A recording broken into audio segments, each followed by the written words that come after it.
Assalamualaikum warahmatullahi wabarakatuh. Alhamdulillahi hamdan syakirin, ilahul awwalin wal akhirin. Wassalatu wassalamu ala asyrafil anbiya'i wal mursalin, sayyidina wa habibina wa maulana Muhammadin khatamil anbiya'i wal mursalin wa ala alihi wa ashabihi wa man tabi'ahu bil huda ila yaumiddin, amma ba'd. Hadratil mukarramin, para alim, para ulama, para hujjah, tokoh masyarakat, kesepuhan, guru-guru kami, orang tua kami, jajaran PKM Masjid Agung yang kita cintai, dan seluruh kaum muslimin wal muslimat, remaja, remaji, serta anak-anak yang kita muliakan dan kita harapkan telah menjadi generasi penerus yang akan memperjuangkan agama kita sampai hari kiamat tiba. Bersyukur kita kehadirat Allah di malam ini, kita jumpa dengan salah satu kelompok atau jenis umat Nabi yang berbeda dengan kita. Mereka berakal sempurna sehingga punya kewajiban sama beribadah kepada Allah Subhanahu wa taala. Karena mereka ada kekurangan dari segi fisik, yaitu telinga tidak bisa mendengar sempurna, kemudian lisan tidak bisa berbicara.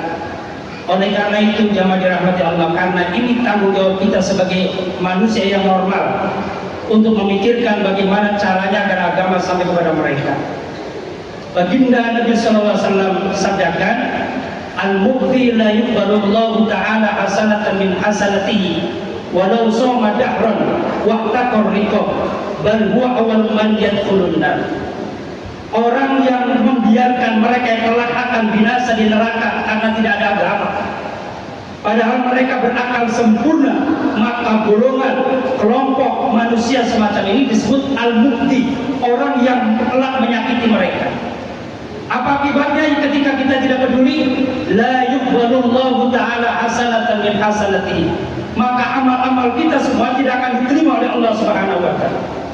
Walau soma dahron, walaupun kita ahli puasa sepanjang tahun, waqtaqar riqab, bahkan kita dermawan, selalu menginfakkan harta, bahkan memerdekakan hamba sahaya. Akibat terburuknya, bal huwa awwal man yadkhulun nar, bahkan Allah Subhanahu wa taala akan memasukkan orang yang tidak peduli dengan sesama umat baginda Nabi Muhammad sallallahu alaihi wasallam, maka dia adalah orang pertama yang masuk neraka. Siapapun dia, apakah dia pejabat negara, orang kaya, ulama sekalipun, dia adalah orang yang pertama kali masuk neraka. Kenapa? Ketika tidak ada peduli terhadap umat baginda Nabi sallallahu alaihi wasallam yang punya kewajiban sama untuk mengamalkan ibadah. Allah Subhanahu wa taala telah sampaikan di dalam kitab Zabur Nabi Daud alaihissalam, ya Daud sayati min ba'dikan Nabi ismu Ahmad ummatuhu marhumah iftaradtu kama iftaradtu 'ala nabi ay ta'muruna bil ma'ruf wa tanhauna 'anil munkar. Hai Daud, kelak akan datang setelahmu umat yang nabinya bernama Ahmad. Nama lain daripada Nabi kita Pak, Ibu, adalah Ahmad, Yasin, Toha, dan sebagainya banyak. Di dalam kitab Zabur disampaikan namanya Ahmad. Ummatuhu marhumah, ciri umat baginda Nabi Muhammad, umatnya adalah marhumah, saling kasih sayang satu sama lain. Tidak rela dan tidak tega kalau saudaranya menderita kelak di padang mahsyar, di alam kubur, bahkan di akhirat. Tidak tega. Ini ciri umat Muhammad. Tapi natijahnya, iftaradtu kama iftaradtu 'ala nabi, kupardukan kata Allah kepada umat baginda Nabi Muhammad, siapapun dia, sebagaimana kupardukan kepada nabinya. Apa itu? Ta'muruna bil ma'ruf, mengajak kebaikan kepada siapa saja tanpa pandang bulu. Wa tanhauna 'anil munkar, dan mencegah kemungkaran. Ini tugas kita semua. Tugas kita semua. Bahkan di dalam kitab Madarijus Su'ud dituliskan bahwa wakana Musa asuhu asra abdra'in. Kita ingat ada tongkat Nabi Musa, dulu kita kenal bisa membelah lautan. Di dalam kitab itu diceritakan tongkat Nabi Musa panjangnya 10 dirham. Berarti kurang lebih kalau dalam kitab Fathul Qadir, kurang lebih panjangnya berarti 5 meter. Kalau tongkatnya saja 5 meter, berarti Nabi Musa lebih tinggi daripada tongkatnya. Apa yang kami maksudkan? Wa kana wa fihi maktubatan. Di dalam tongkat Nabi Musa terdapat tulisan-tulisan. Di baris pertama, wa kullu sultanin la yaqdiru bi sultanin wa fir'aunun sawa'un. Setiap pemimpin, apakah raja, menteri, presiden, bahkan sampai paling bawah RT RW misalnya, pemimpin rumah tangga atau pemimpin majlis-majlis mana saja, la yaqdiru bi sultani, ketika tidak adil dalam kepemimpinannya, wa fir'aunun sawa'un, dia dengan Fir'aun sama. Maka jangan bangga kalau hari ini Allah takdirkan kita menjadi pemimpin. Ini amanah yang harus adil kita melaksanakannya. Ketika kita tidak adil, maka kita dengan Fir'aun sama. Fir'aun adalah gambaran manusia yang dilaknat oleh Allah untuk selamanya diabadikan. Bangkainya saja sampai hari ini dijadikan contoh agar kita tidak seperti itu. Yang kedua, dalam baris kedua dalam tongkat Nabi Musa, wa kullu alimin la yahmadu bi ilmi wa iblisun sawa'un. Dan setiap orang alim, baik yang menduduki di jabatan MPU atau yang lain, la yahmadu bi ilmi, tidak ada usaha mengamalkan ilmunya.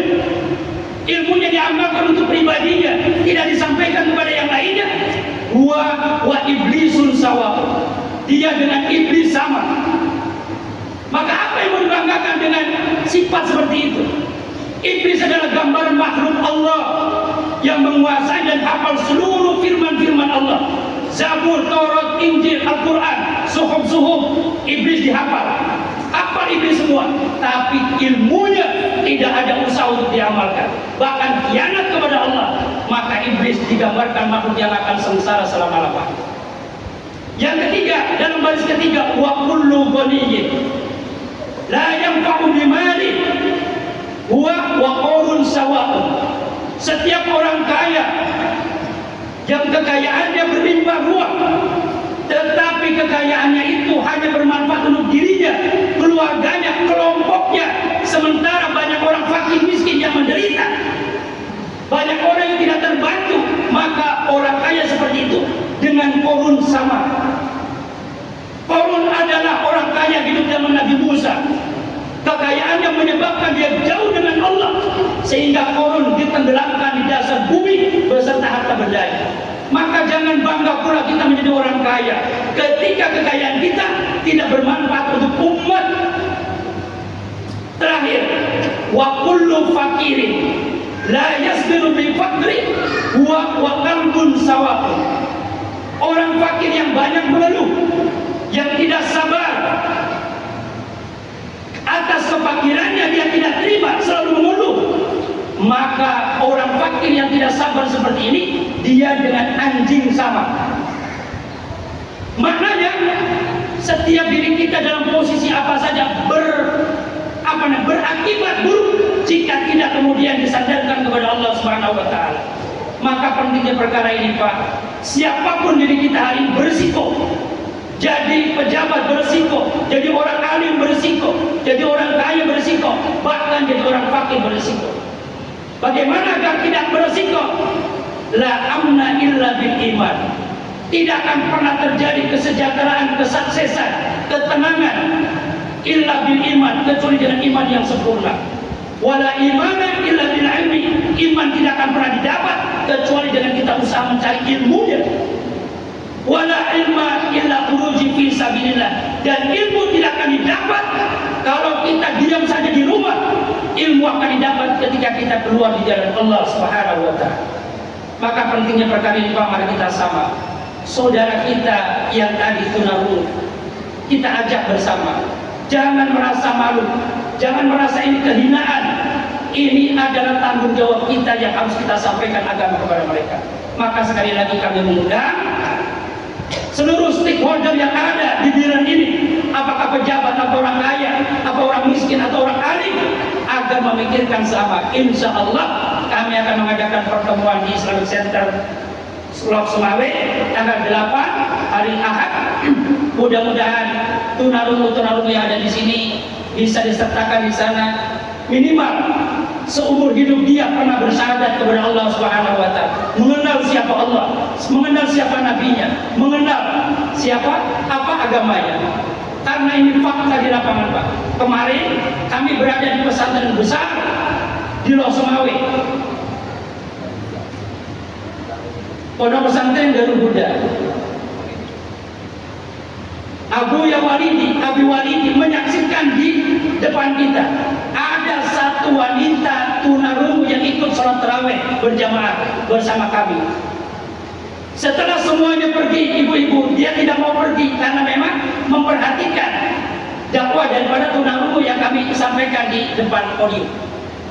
Akhirnya ditanya oleh penterjemah ini, nyambunglah di depan seluruh jamaah dan para guru-guru senior di pesantren tersebut. Kami tanya, apakah kau tiap hari ikut berjamaah sholat di sini? Ya, dia katakan. Siapa namamu? Maka dia sebut namaku Nadia dengan bahasa isyarat. Kami tanyakan, apakah benar dia namanya Nadina? Wahai jamaah, benar dia namanya Nadia. Umurnya 20. Kami tanya, berapa Allah yang kau sembah? Apa dia jawab? 26. Hari-hari ikut sholat, hari-hari ikut berjamaah di masjid itu. Tetapi ketika ditanyakan berapa Allah, dia jawab 26. Apakah mungkin dia sholat kemudian meyakini Tuhannya 26? Maka inilah tanggung jawab kita bersama. Mudah-mudahan Allah berikan kemudahan kepada kita, kekuatan dan kemampuan kepada kita agar peduli dan keadaan mereka di tengah-tengah hidup kita. Sekali lagi mohon pada keluarga kami ini jangan merasa malu. Ini bukan aib, tetapi ini adalah usaha untuk kita agar pahala kita berlipat ganda. Mungkin itu yang dapat kami sampaikan. Mohon maaf barangkali mengagetkan karena tidak biasa. Mudah-mudahan Allah Subhanahu wa taala meridhoi atas perjalanan kehidupan kita. Subhanallah wa bihamdi, subhanakallahumma wa bihamdika, asyhadu an la ilaha illa anta, astaghfiruka wa atubu ilaik. Wa lakum minkum illa ilal hidayah. Wassalamualaikum warahmatullahi wabarakatuh.